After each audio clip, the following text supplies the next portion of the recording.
যারা ট্রেডিশনালি চিন্তা করেন যে রাজনীতিটা শুধুমাত্র খারাপ মানুষের জায়গা, গডফাদার, সন্ত্রাসী, চাঁদাবাজ, দুর্নীতিবাজ, সেই রাজনীতির সময় এখন শেষ। বিএনপির যারা বিদ্রোহী রয়েছেন, জামায়াতের যারা বিদ্রোহী রয়েছেন, আমাদের দরজা আপনাদের জন্য উন্মুক্ত রয়েছে। 1,500-এর উপরে মানুষ আমাদের 300 আসনে পড়া সম্ভব করেছেন। আপনারা দেখেছেন যে এই কার্যালয়ে অনেক সুষ্ঠু পরিবেশে অনেক উৎসাহের সাথে আবেদন ফর্মগুলো সংগ্রহ হয়েছে, জমা হয়েছে। এরপর যারা আমাদের আবেদন ফর্ম সংগ্রহ করেছেন তাদের সাথে একটা মনোনয়ন সভা অনুষ্ঠিত হয় সুবিধা অবস্থায় কনভেনশন সেন্টারে। যারা আমাদের মনোনয়ন পত্র সংগ্রহ করেছেন তাদের সাথে মনোনয়ন করা হয়, আশা আকাঙ্ক্ষার কথা শোনা হয় একটা প্রক্রিয়ার মাধ্যমে। আমাদের যারা বিভাগীয় সম্পাদক আছেন তারা বোর্ড কোঅর্ডিনেটর হিসেবে প্রাথমিক যাচাই সম্পন্ন করেছে। ফাইনালি এখন আমরা আমাদের প্রাথমিক প্রার্থী তালিকা আজকে ঘোষণা হবে। আমরা আশা করবো এই তালিকাতে আপনারা অনেক নতুনত্ব দেখবেন। সাধারণত যেরকম মানুষ মনোনয়ন পায় এখানে অনেক ব্যতিক্রম আছে।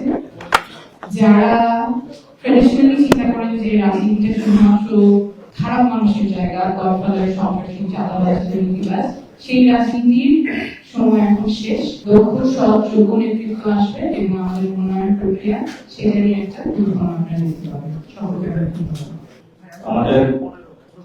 আমরা একটি বুলেট রেগুলেশনের পর ব্যালট রেগুলেশনে যাচ্ছি এবং এই ইলেকশনে আমরা জয়যুক্ত করার জন্য গণভোটের সাথে সাথে যে রিফর্ম অ্যাসেম্বলি হবে, উত্তম পার্লামেন্টারি যে অ্যাসেম্বলি, সেটাতে সব তথ্য এবং যোগ্য প্রার্থীদের সংসদে পাঠানোর জন্য আমরা একটি দীর্ঘ প্রক্রিয়া করে আজকে আমরা প্রাথমিক মনোনয়নপত্র যারা রয়েছেন তাদের তালিকা প্রকাশ করব।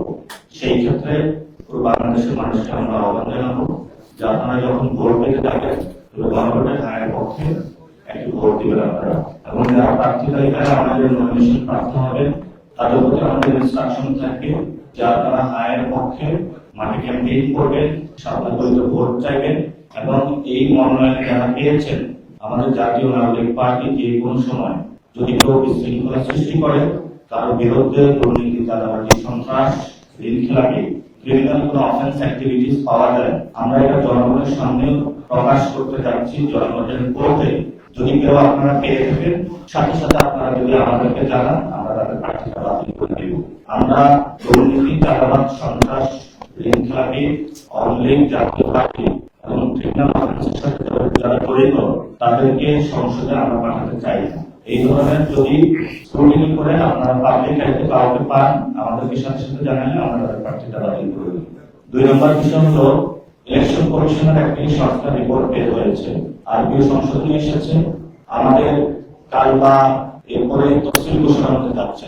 তফসিলের পরে ইলেকশন কমিশনের হাতে বাংলাদেশের নির্বাচন পরিবেশের সবকিছু তত্ত্বাবধান তাদের হাতে চলে যাবে। আমাদের যারা প্রার্থী হবেন দলীয় নেতা কর্মী রয়েছেন পুরো বাংলাদেশে, আমরা তাদেরকে আহ্বান জানাবো তফসিল ঘোষণার পরে নির্বাচনী যে নীতিমালা বিধি রয়েছে প্রত্যেকটি পুঙ্খানুপুঙ্খানুভাবে আপনাদের পালন করতে হবে। যদি কারো পোস্টার থাকে, ব্যানার থাকে, সশরীরে গিয়ে উপস্থিত হয়ে নামিয়ে ফেলবেন।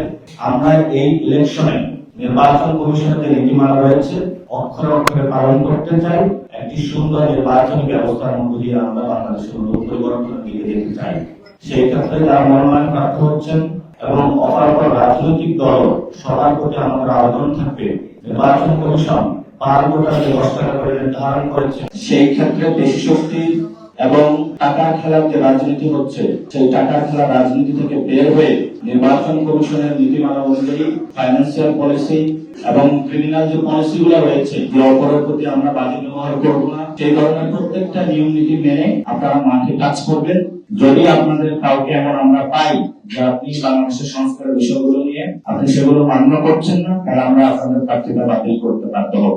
এবং কেউ যদি মাঠে বিশৃঙ্খলা সৃষ্টি করে, দলীয় শৃঙ্খলা ব্যত্যয় করে কোনো কাজে লিপ্ত হয়, আমরা তাদের প্রার্থীতা বাতিল করব।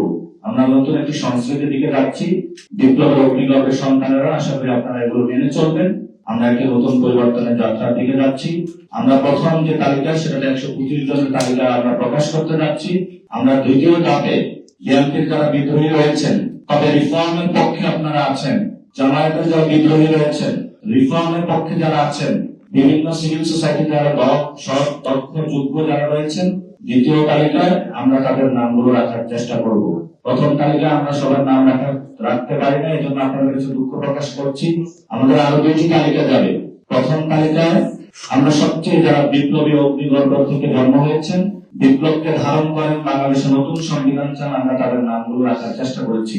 দ্বিতীয় তালিকায় বিদ্রোহী কিন্তু রিফর্মের পক্ষে নতুন বাংলাদেশ গঠন করতে চান, এই ধরনের মন মানসিকতা যাদের আছে, যারা আপনারা পেশি শক্তি, রাজনীতি এবং টাকার কাছে হেরে গিয়েছেন বিভিন্ন দলের মনোনয়নে, কিন্তু আপনার জনগণের সাথে কানেকশন আছে, জনগণের সাথে প্রতিনিধিত্ব করতে চান, সংসদে জনগণকে নিয়ে, আমাদের দরজা আপনাদের জন্য উন্মুক্ত রয়েছে।